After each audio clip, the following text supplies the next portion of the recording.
চেতিয়া ডাঙৰীয়াৰ মই পৰিচয়টো দি দিওঁ। তেওঁ দেউতাক বিনোদ স্বৰ্গীয় বিনোদ চেতিয়া ডাঙৰীয়া, তেওঁ আমি আদৰণি জনাইছোঁ। আৰু লগতে এই সভাখনতে যিহেতু আমি যোগদান কাৰ্যসূচী এটা চলাই আছোঁ, ইতিমধ্যে আমাৰ দেৱজিৎ বৰুৱা ডাঙৰীয়াই যোগদান কৰিলে। এতিয়া আমাৰ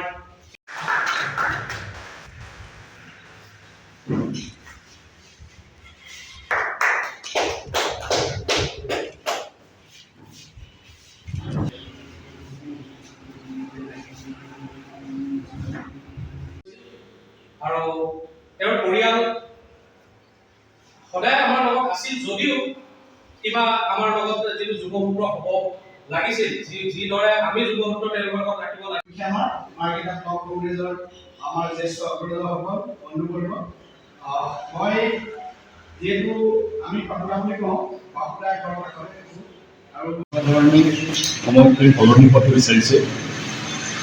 সকলোৱে এতিয়া বিভিন্ন অসুবিধাৰ জনসাধাৰণে জটিল পৰিস্থিতিৰ মাজেদি গতি কৰিবলগীয়া হৈছে। মূল্যবৃদ্ধিকে ধৰি অন্যান্য বিভিন্ন সমস্যাৰে জনসাধাৰণক কোঙা কৰি পেলাইছে। ইয়াৰ পৰা ৰাইজ উদ্ধাৰ পাবলৈ বিচাৰিছে। এই সময়খিনিত কংগ্ৰেছ দলে এটা শক্তিশালী ভূমিকা লোৱাৰ প্ৰয়োজন। আৰু কংগ্ৰেছ দলে এতিয়া যিটো আছে ভুল শাসন পদ্ধতি কংগ্ৰেছ দলে দিয়া অৱহেলাই পৰৱৰ্তী সময়ত কংগ্ৰেছ সোনকালে ক্ষমতালৈ আহক, এইটোৱে আমি কামনা কৰোঁ। আৰু নিশ্চয় সময় সলনি হ'ব, আমি পাৰিম। থেংক ইউ, ধন্যবাদ। আমাৰ কংগ্ৰেছ ভৱনত মাৰ্ঘেৰিটা মাননীয় শ্ৰীযুত দেৱজিৎ বৰুৱাদেৱ অসম আন্দোলনৰ এজন সক্ৰিয় কৰ্মী আৰু এই দুই দলৰ তেওঁ এজন সদস্য আছিল।